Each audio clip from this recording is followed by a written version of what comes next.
en tout cas. Et bien entendu, Gmar Khatima Tova. Et ce qui m'enchante justement, c'est que on se voit pendant ce Shabbat Shuvah. C'est un Shabbat entre Rosh Hashanah et Kippour. C'est un Shabbat qui est important. C'est un Shabbat qui s'appelle le Shabbat de la Teshuvah, le Shabbat du repentir, le Shabbat de la remise en question. Et c'est un Shabbat durant lequel on doit tous se poser les bonnes questions et se dire que finalement, voilà, dans la Gemara Rosh Hashanah d'Avshet Zayin, page 16, il y a marqué la chose suivante, Shlosha Sfarim Lifnei Akadosh Baruch Hu. Il y a 3 livres devant Akadosh Baruch Hu. Le Sefer Tzadikim, Sefer Areshaim et Sefer Abenonim. Le livre des Tzadikim, le livre des Reshaim et le livre de ceux qui sont entre les deux. Voilà, donc avant de commencer à développer cela, je voudrais avoir une pensée pour Chaim Bellolo Bar Shaba, dont c'est l'Askara la semaine dernière. Et bien sûr, Leilou Nishmat Rav Shlomo Devan Ben Slava, Misham Echlou Ben Raphaël Cohen, Chaim Ben Suissa Perez, Yamin Ben Sarah Perez, Simcha Bat Ordena Perez, Amra Bet Lizrumi, Ketur Raham Bat Simcha, Be'er Yosef Abigzir, Bar Ben Yosef Abigzir, Michel Yaakov Ben Gota, Bar Bat Sheva Bat Sultana, Net Rouzman Bat Mercedes, Rahma Amralen Bat Imini, Mimoun Bat Sada, Sonia Bat Clara, et Yitzhak Ben Miriam, Varamata Ben Esther, et souhaiter une fois chez les Rabbi Yosef Ben Meir, Amra Ben Amaya, David Ben Sarah, Haïm Malka, Rav Atoun, Rivka Bat Hasiba, Hasimut Fibi, Rutmas Hasiba, Dvorah Bat Sulika, Nes Bar Miriam, David Haïb Zagou Suluka, Eliou Bar Saada, Elisabeth Clara, Fortune Ben Esther, Moshe David Ben Fortune, Jordan Bat Fortune, Rabbi Yaakov Shlomo Bar Luisa, Rosh Sharbit, Gamarat Aizza, Ibrahim Yitzhak Ben Mesouda. Et je voudrais, avec votre permission, développer ce que la Gemara nous dit concernant les 3 livres qui sont présentés devant Akadosh Baruch Hu le jour de Kippour. Le premier livre, c'est le livre des Tzadikim. À Rosh Hashanah, tout est écrit et tout est signé déjà. Ensuite, nous avons le livre des Rishaim. Tout est écrit et tout est signé le jour de Rosh Hashanah. Le seul livre dans lequel tout est écrit, rien n'est signé encore, c'est le livre des Benonim, ceux qui sont entre les deux. Ça veut dire ceux qui sont ni Tzadikim, ni Rishaim. Ça veut dire, nous, on essaye, on a la prétention de dire qu'on est dans ce livre. D'accord? On a la prétention de dire qu'Hachem fasse qu'on soit dans ce livre-là, ni Tzadikim, ni Rishaim, on appelle ça les Benonim, ceux qui se trouvent un peu dans l'entre-deux, voilà, posture. Et on souhaite par là que ce Shabbat-là, qui s'appelle Shabbat Shuvah, soit un Shabbat qui soit véritablement un Shabbat de prise de conscience, de propulseur pour nous amener vers Kippour et sensibiliser Hachem pour nous inscrire et signer enfin et changer un petit peu les donnes qui a marqué sur le contrat qui va nous suivre toute l'année qui va suivre. Et pour cela, dans la paracha de cette semaine, il y a tellement de choses, tellement de belles choses. Je ne veux pas toutes les dire, je n'ai pas le temps, mais je veux dire 2 ou 3 développer avec vous cet après-midi. La première chose, c'est une phrase qui dit la chose suivante au début de la paracha d'Azinu, puisque la paracha d'Azinu, c'est une paracha dure, difficile. C'est une paracha d'ailleurs que nous lisons le jour de Tisha B'Av à la place de la Shira, dans la Tfila et non pas dans la paracha. Au lieu de lire Az Yasher Moshe, on lit à la place à Azinu, parce que Moshe Rabbeinu est assez sec, est assez sévère, parce qu'il veut booster, réveiller le peuple d'Israël. Et ce Shabbat-là est un Shabbat où on doit véritablement se réveiller, parce que c'est ce qui nous reste comme cartouche avant d'arriver à Yom Kippourim. Il y a marqué le passage qui est le suivant. Il y a marqué Ya'arov kamatal likhi, tizal katal imrati. Ya'arov kamatal likhi, ça veut dire que mon moussard, mon message puisse arriver comme le matar, comme la pluie, une pluie violente, tizal katal imrati, et que mes paroles arrivent chez vous comme la rosée qui se pose. Alors vous savez qu'il y a plusieurs commentaires là-dessus. Il y a un commentaire qui dit que le Geshem, qu'est-ce qui relie le ciel à la terre? C'est la pluie. C'est la pluie qui relie le ciel à la terre. Et pourtant, le ciel et la terre sont extrêmement loin. Et pourtant, nous voyons que grâce au ciel, nous avons des produits dans la terre qui poussent et qui nous donnent la vie, qui nous donnent à manger, à boire, etc. C'est ce que dit le Rav Bounam de Pishraïdi. De la même manière que tellement d'éléments qui sont aussi loin, mais qui arrivent à se rencontrer. Mais pourtant, quelquefois, lorsqu'arrive l'eau sur la terre, cette terre, si elle n'est pas préparée à recevoir l'eau, alors à ce moment-là, cette terre ne donne que ce qu'on appelle de la boue, de la saleté.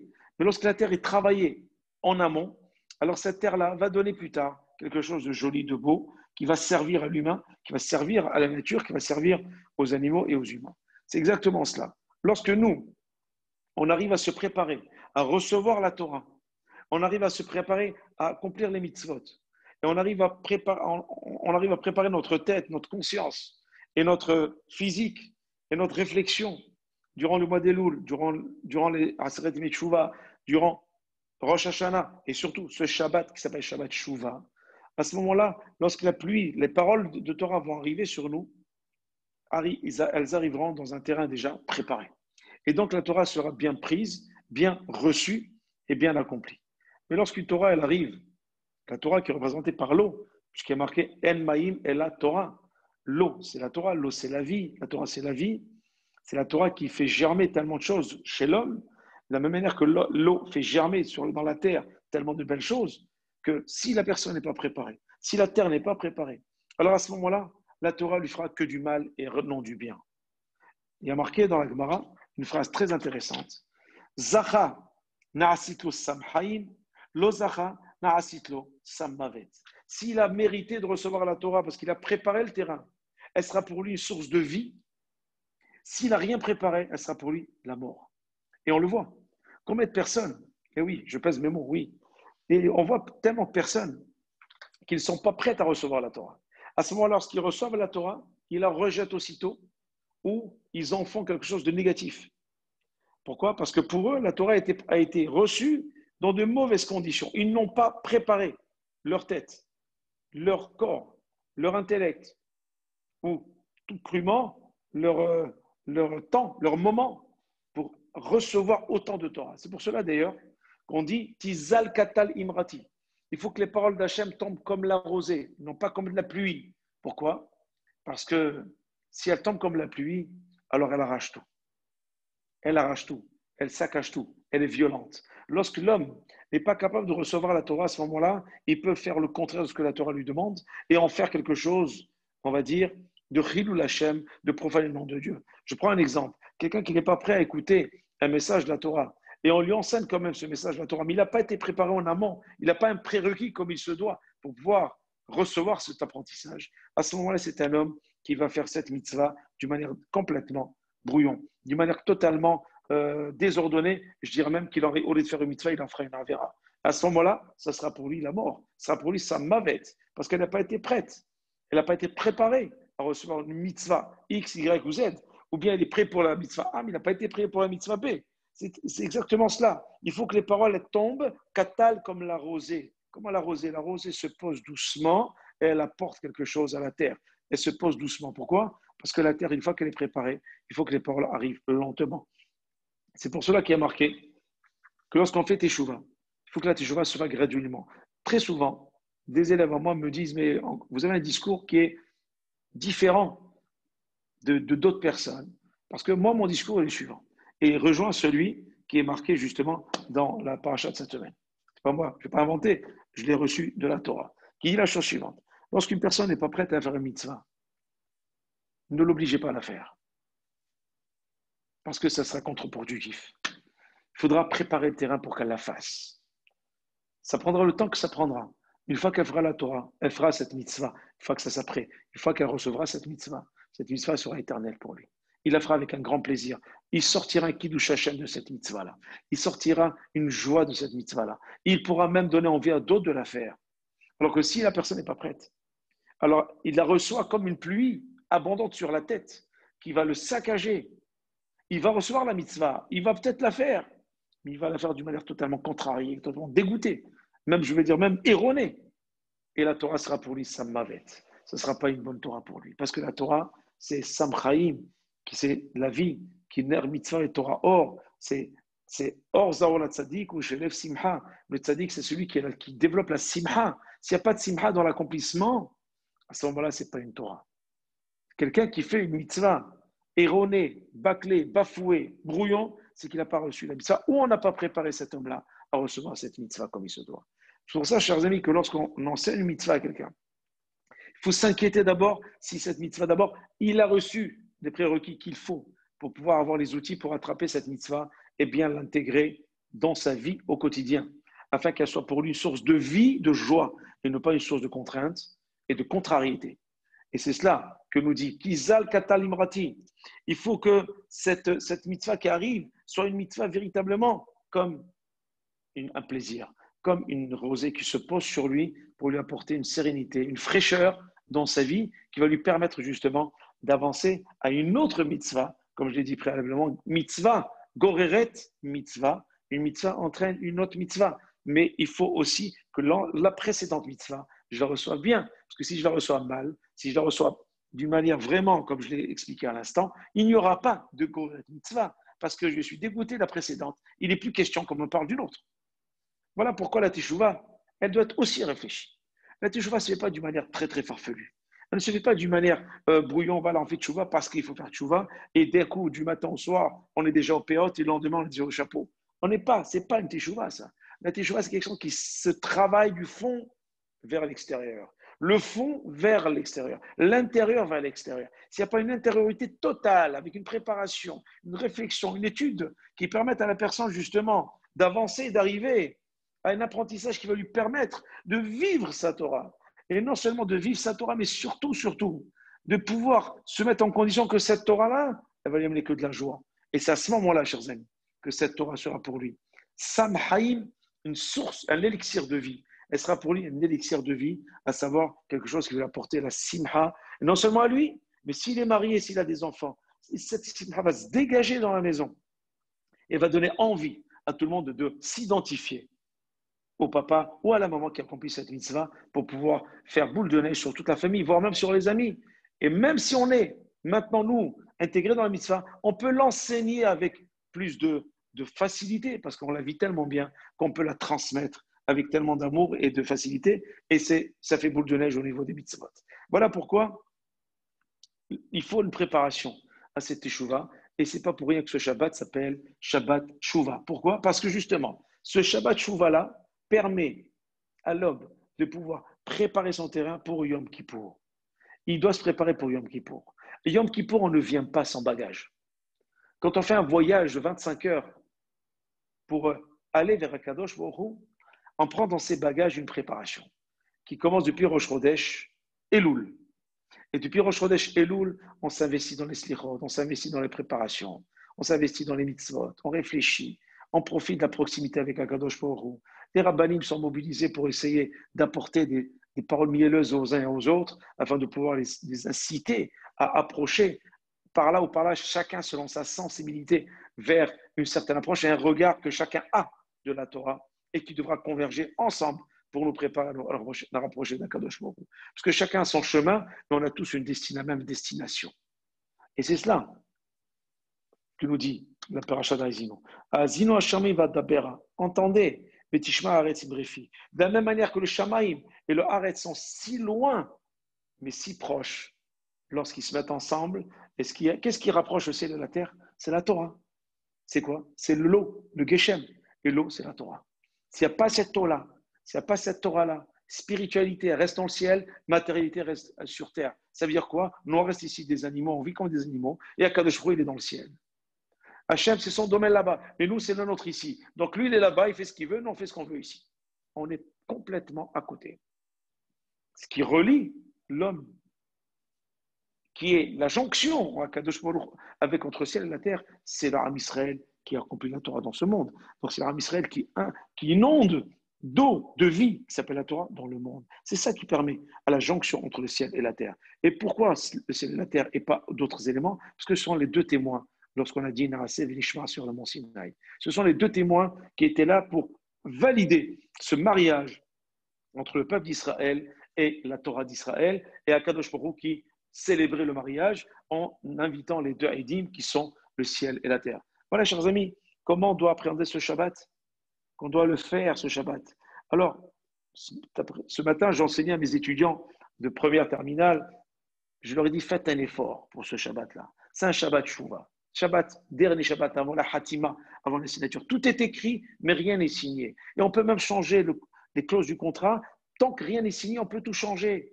Une fois que c'est signé, c'est fini, c'est décidé. Mais nous, on est dans le c'est faire intermédiaire, comme je l'ai dit.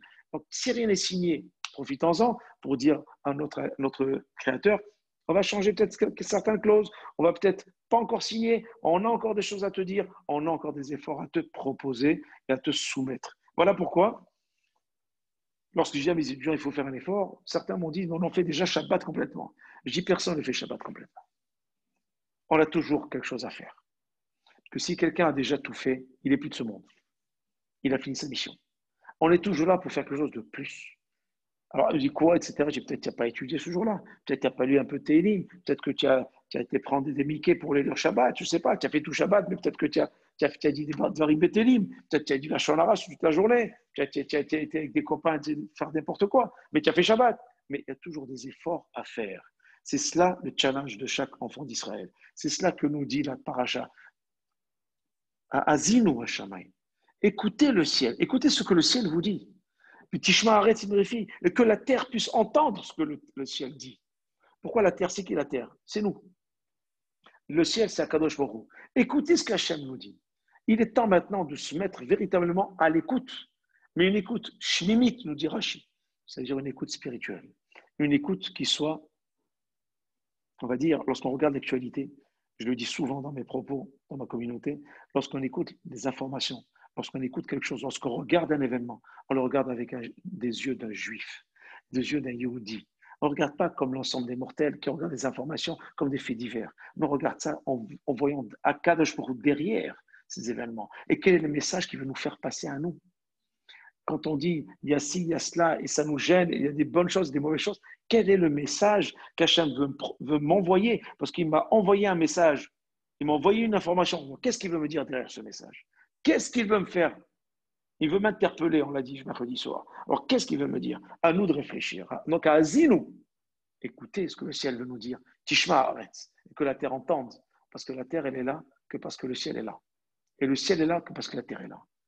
Les deux ensemble. Matérialité, spiritualité. La Torah qui reste dans le ciel, ça ne sert à rien. La terre sans spiritualité, ça ne sert à rien. Mais que la terre sans jonction avec la Torah, là, ça sert à quelque chose. Parce que là, on est dans un projet qui s'appelle le projet divin. On est dans un projet qu'Akadosh nous a proposé, qui est là, qui est préparé avant la création du monde, puisque la Torah était là avant la création du monde. Et il faut penser à tout cela. Comme je l'ai dit, la création du monde, c'est le jour de Yom Kippour, je l'ai dit mercredi soir. Donc, on est dans une création, on est en phase de création. On va vers la fin de la création. Et si vous avez remarqué depuis Yom Kippour et on va jusqu'à Sukkot, on va encore préparer, on va demander la protection divine avec la Souka et avec les mitzvot. On continue encore à réparer le monde par des mitzvot qui s'enchaînent avec le Lulav, la Hadas, la Rava, le Etrog, la Souka, l'Ishema Souka, le Hallel, les Moussaf. Et on continue. Et Oshana Rabba, et Shvini Atzeret, et Simchat Torah. On continue. Pourquoi? On est dans une réparation afin de donner à l'homme un réflexe de mitzvot. Il faut que ces mitzvot continuent. Et d'ailleurs, après Sukkot, on arrête de faire les Tranounim jusqu'à Cheshvan. Pourquoi? Parce qu'on continue dans la joie. Parce que les mitzvot procurent de la joie. Je reviens à ce que je dis au départ. Tizal Katal Imrati. Si la mitzvah, elle vient pour me donner de la contrariété et des frustrations, et non, j'aurais voulu aller au cinéma, et voilà, tu me demandes de faire le Shabbat, je suis frustré parce que je n'ai pas pu, etc. Laisse tomber, ne fais rien. On va commencer au début, on recommence tout. On commence en amont, on travaille le terrain, prépare la terre. Voilà pourquoi, chers amis, c'est le premier enseignement de la paracha. Le deuxième, il y en a des dizaines, on peut en parler des heures, mais on va partir sur un deuxième. Je vais très, très vite, vous avez remarqué, parce que trop de choses à dire, mais je vais partager avec vous un peu ce que cette paracha magnifique veut nous dire. Et la deuxième chose, il y a marqué la chose suivante, Binou Shinot Dovador.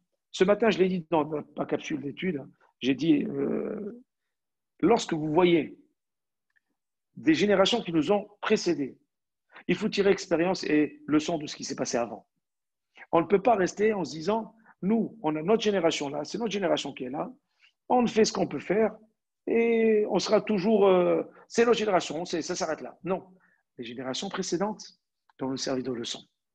C'est ça. Binou Shenot Dorvador, Bechol Dorvador, à chaque génération, Bechol Tkoufa, à chaque période, il y a un descend du ciel, un nouveau regard de la Torah, une nouvelle réflexion de la Torah une nouvelle approche de la Torah, une nouvelle intelligence de la Torah, qui descend et qui correspond complètement à la génération que nous vivons. C'est ça qui est extraordinaire. Mais nous, ce qui est extraordinaire, c'est qu'on reçoit une intelligence différente parce que c'est la génération qui le veut. Mais nous, on a hérité aussi de tellement de livres qui nous donnent déjà des approches qui nous enrichissent. Donc, avec ce qu'on a reçu avant, ce qu'on étudie avant, il faudrait continuer de le faire justement. Parce que ce qu'on a reçu avant doit nous permettre aussi de nourrir et d'abreuver notre nouvelle approche qui est celle de notre génération. Parce qu'on ne peut pas étudier la Torah comme au temps de Rabbi Akiva, ce n'est pas possible. On ne peut pas étudier la Torah comme au temps de Rav Shimshon Raphaël Hirsch dans le 19e siècle. On ne peut pas étudier la Torah comme au temps de Moshe Rabbeinu. Ce n'est pas le même niveau, ce n'est pas la même réalité de vie. Donc, nous dit ici, Binu Shenot Dorvador. Binu, ça veut dire du mot Bina. Bina, c'est quoi? C'est au-delà de la Chokhma, au-delà de tout. Au-delà du Darat. La Bina, c'est le top. Pourquoi? C'est quoi la Bina? C'est le discernement. Quelqu'un qui discerne, ça veut dire qu'il a la sagesse, il a l'intelligence. Parce que je peux être intelligent et être un grand abruti. Je peux être un sage et être abruti aussi. Et lorsque je discerne, je prends le pack entier. Pourquoi? Parce que le discernement me permet de voir le bien et le mal et de pouvoir m'en débarrasser du bien ou du mal si j'ai choisi le bon ou le mauvais chemin. Par contre, quelqu'un qui est sage et qui n'arrive pas à voir, à discerner les choses, il reste dans une sagesse basique, mais qui n'est pas intelligente. Il y a une sagesse intelligente, une sagesse qui n'est pas intelligente. Et voilà, c'est en psychologie, on le dit. Voilà pourquoi il y a des enfants très sages qui n'arrivent pas à travailler, qui n'arrivent pas à réviser. Et pourtant, ils sont sages. C'est un génie, mais il a toujours zéro. Combien de fois on entend cela? Parce qu'il ne sait pas si, il n'est pas ordonné, il n'arrive pas à réfléchir, mais c'est un génie. Qu'est-ce qu'on en fait? C'est pour cela qu'il faut revenir en amont. Il faut prendre des prérequis antérieurs. Et je rejoins ce que je dis au début. Binu Shenot Dorvodor. Nous avons une intelligence actuelle qui est celle de notre Torah, ce qui est la même, mais nous, on a une approche différente parce qu'on a notre environnement qui est différent. Mais on a une richesse colossale qui est celle de nos ancêtres, depuis Avraham, Yitzhak et Yaakov jusqu'à aujourd'hui. Tous les livres et les rabbanim, des centaines de milliers de tzadikim qui nous ont abreuvé de livres de Torah et de Midrashim et de Gmarot et de Mishnayot, Shulchan Aruch, Dinim, tout ce qu'on peut, les Moussar, tout ce qu'on a hérité, ça vient abreuver notre approche. Ça vient nous nourrir pour avoir une approche qui soit riche avec le regard d'aujourd'hui. C'est-à-dire, je prends l'expérience d'avant, je l'installe dans la Torah d'aujourd'hui, d'accord, avec le regard que j'ai d'aujourd'hui, pour pouvoir justement en faire bénéficier avec plus de clairvoyance et plus d'efficacité notre génération. Voilà ce que dit Moshe Rabbeinu Ben Israël. N'oubliez pas, mes enfants, Moshe Rabbeinu dit, vous allez vivre des choses extraordinaires. Moi, je sais déjà tout ce qui va se passer, puisqu'Hachem lui a dit tout ce qui allait se passer jusqu'à la venue de Mashiach, lorsqu'il est monté sur le mont Nebo pour regarder Eretz Israël. On va voir ça dans Vezot Averacha, à Simchat Torah. Mais je sais que de génération en génération, ma Torah que je vous ai enseignée aujourd'hui dans le désert n'aura plus la même approche dans 20 ans, dans 100 ans, dans 1000 ans. Mais tout ce que je vous demande, c'est de vous enrichir de ce que je vous ai donné moi pour pouvoir avancer. C'est cela qui permet à l'homme de pouvoir s'avancer. On ne peut avancer que sur notre approche à nous. Il faut profiter de tout ce qu'on a eu. Le dernier, c'est Rav Odia Yosef, qui est décédé il n'y a pas longtemps, qui nous a tellement apporté aussi, pour ne citer que lui, et Rav Mordechai Eliyahu, tellement de Rabbanim, et Rav Eliashiv, tellement de tzadikim qui sont partis, Baba Saleh, Rabbi Yaakov Bersera, Rabbi Chaim Pinto, tous ces tzadikim, Sfarad ou Ashkenaz, peu importe, qui ont abreuvé le monde de Torah, leur génération. Mais nous, on peut profiter pour remettre tout ça dans l'actualité d'aujourd'hui, pour que notre regard vienne sur ces enseignements, et essayer de donner le maximum de Torah et nous en imprégner personnellement. Et c'est de cette manière qu'on peut se nourrir d'une manière efficace. Voilà pourquoi, chers amis, ce Shabbat-là, c'est aussi le Shabbat de la connaissance, le Shabbat du discernement, de voir maintenant quels sont mes projets de vie. Maintenant, j'ai Kippour qui arrive dans 24 heures, dans 48 heures. Quels sont mes projets de vie? Comment je vois maintenant les choses? Comment est-ce que je vais pouvoir maintenant regarder la Torah? Maintenant, il faut que j'ai un œil nouveau. Chaque année, c'est un œil nouveau que j'ai sur la Torah. C'est des yeux nouveaux que je vais avoir sur la Torah qui vont être, je passe à une étape supérieure. Je passe à une réflexion supérieure.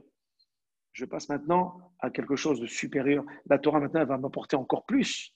Parce que d'année en année, avec l'expérience de ce que j'ai étudié, chez nous, d'or va d'or, je passe à une autre génération. Chaque année est une génération aujourd'hui dans l'enseignement. Chaque année, c'est une génération. Aujourd'hui, dans l'enseignement général et religieux, chaque promotion qui arrive, c'est une génération à part entière. On n'a pas la même approche, on n'a pas les mêmes façons de voir, on n'a pas les mêmes disciplines, ni le même comportement, ni le même langage. Vous vous rendez compte? Aujourd'hui, je le vois. Je fais cela, je pratique cela. Dans la Torah, c'est la même chose. On étudie d'une manière différente, surtout avec les réseaux sociaux, avec les ordinateurs et les smartphones. Je peux vous dire que ça va très, très vite. Pas tout le temps dans le bon sens, mais ça va très, très vite. Donc, l'approche, elle est différente. La pédagogie, la stratégie est différente. Les armes que nous avons, il faut les changer tous les ans. Il faut les sophistiquer. Il faut les réactualiser. Et ce mot qui est à la mode, mise à jour en permanence. Et c'est cela qu'Hachem nous demande. Mettez-vous à jour de la Torah. Il faut qu'elle soit à jour. Il faut que notre façon de voir soit à jour. L'année dernière, j'étais quelqu'un. Aujourd'hui, je suis A plus 1. H plus 1. Je suis année plus 1. J'avance et j'avance. Chez nous, d'or va d'or. Et c'est ça que nous dit Moshe Rabbeinu ben Israël. Ne vous arrêtez pas à votre génération. Ne vous arrêtez pas à vos efforts. Continuez encore et encore. C'est pour cela que à la fin de la paracha, et je vais très vite parce que je n'ai pas le temps d'aller vraiment dans les détails des choses, mais on aura le temps peut-être d'en parler durant l'année prochaine, après Sukkot. Il y a une phrase qui est positive, j'aimerais finir avec cette phrase parce qu'elle est positive, elle est magnifique. Regardez maintenant. C'est Moshe qui parle avec ses tripes, il parle au Ben Israël. Regardez maintenant. C'est lui qui parle d'Hachem. Il dit, regardez Hachem, il vous dit, je suis là. Ben Elohim, il m'a dit, il n'y a pas d'autre Dieu avec moi. Ani Amid Vahaye, moi je fais vivre et c'est moi qui enlève la vie. Mahat Stivan pas. Je peux amener une épidémie et l'enlever automatiquement. Ani Hachem. Ça veut dire quoi? Je suis capable de tout faire. Tout ce que je vous demande. Kishem Hachem Ekra. Havogodel Elohenu. Appelez-moi. Dites papa. Kishem Hachem. Le nom de Dieu Ekra, je l'appelle. Havogodel Elohenu. Je peux faire Godel, je peux faire des grandes choses pour vous. Gadol, l'Elohim, je peux tout faire pour vous, mais appelez-moi. Appelez-moi, à vous God Elohim. On le dit souvent lorsqu'on ramène le Sefer Torah. Kishem Hashem Ekra, à vous God Elohim. Est-ce qu'on connaît le sens de cette phrase? Kishem Hashem Ekra. Je te demande de m'appeler. Ekra, appelle-moi, appelle-moi. Dis-moi, papa, j'ai un problème. Cette épidémie, j'en peux plus. Je ne peux plus de ceci, je ne peux plus de cela. Je ferai des grandes choses pour toi. Mais il faut que tu m'appelles. Et pour m'appeler, il faut que tu viennes voir moi, il faut que tu t'approches de moi, il faut que tu sois vraiment en empathie avec moi. Et pour cela, il faut qu'il y ait des mises à jour en permanence. Hachem, il est toujours là. Mais toi, des fois, comme je l'ai dit, on croit que la Torah s'est éloignée de nous. C'est nous qui nous sommes éloignés de la Torah. C'est nous qui avons un petit peu pris un chemin qui n'était pas... On ne s'est pas rendu compte. Mais Shogeg, inconsciemment. Mais Hachem, il est là, à nous d'appeler Hachem. Donc, durant ce Shabbat, durant ces préparatifs de dimanche, si Dieu veut, durant cette journée de dimanche soir et lundi, appelons à Kadosh Baruch Hu. Cette fois-ci, on peut tout lui demander. La parnassa, le mariage des enfants, la refoua shlema, et on pense à tous ceux qui sont vraiment isolés, confinés, qui ne peuvent pas aller à la synagogue. Il faut prier pour tout le monde. Il faut vraiment prier pour tout le monde. Et je vous ai envoyé une vidéo du Grand Rabbin de Marseille qui vous donne toutes les halachot de ceux qui peuvent jeûner, ceux qui ne peuvent pas jeûner. Tous les détails sont, je l'ai envoyé dans le groupe. Mais pour vous expliquer simplement que ce qu'Hachem demande, ce n'est pas grand-chose. C'est pas grand-chose. Donc, on en fait tout un monde. Tout ce qu'il demande, c'est viens vers moi, appelle-moi. Moi, je ferai en sorte de te faire entrer dans cette chaleur de la Torah. Mais viens vers moi. Une fois que tu es à côté de moi, laisse-moi faire. Tu fais un effort, je ferai avec toi un effort. Une fois que je ferai un effort et tu fais un effort, tu ne pourras plus te passer de moi, mais il faut t'approcher de moi. Kishem Hashem Ekra. Si j'appelle Hashem, tu dis papa, je suis là, j'arrive. À vous God Elohenu, je peux faire des gdolot, je peux faire des grandes choses pour toi. Et c'est ce que nous souhaitons, c'est ce que je vous souhaite, c'est ce qu'on se souhaite ensemble. Qu'Hachem fasse de grandes choses pour nous, qu'il nous sorte de cette épidémie, qu'il sorte de cette mahala, qu'il nous apporte la santé, la sérénité, la joie. Et bien sûr, la bonne santé à ceux qui sont malades, qui vous apporte à vous véritablement tout ce dont vous avez besoin. Qu'Hachem remplisse de sacs, comme on dit, de réponses à toutes vos doléances, avec abondance, avec réussite, avec succès, avec bénédiction. Et qu'Hachem fasse que tout ce que vous avez demandé s'accomplissent durant cette année-là. 5780 sur une année de Shlema, de bonnes nouvelles et de joie et de gros sourires pour tous. Et Berzat Hashem, qu'on puisse se voir toujours ensemble. Dans ces partages d'études, etc. ensemble, toujours dans la gaieté, la santé, la joie et toujours dans la bonne humeur, tous ensemble, autour de la Torah et autour de votre amitié qui me tient à cœur. Amen. Amen. Shabbat Shalom ve'orach et Gmar Chatima Tova Tiskou Leshanim Rabot Neimot Vetovot. Un bon Kippour, ça soit un jeûne moïl, ça soit un bon jeûne pour vous et que ce Kippour soit une réparation pour chacun de vous et un Amen.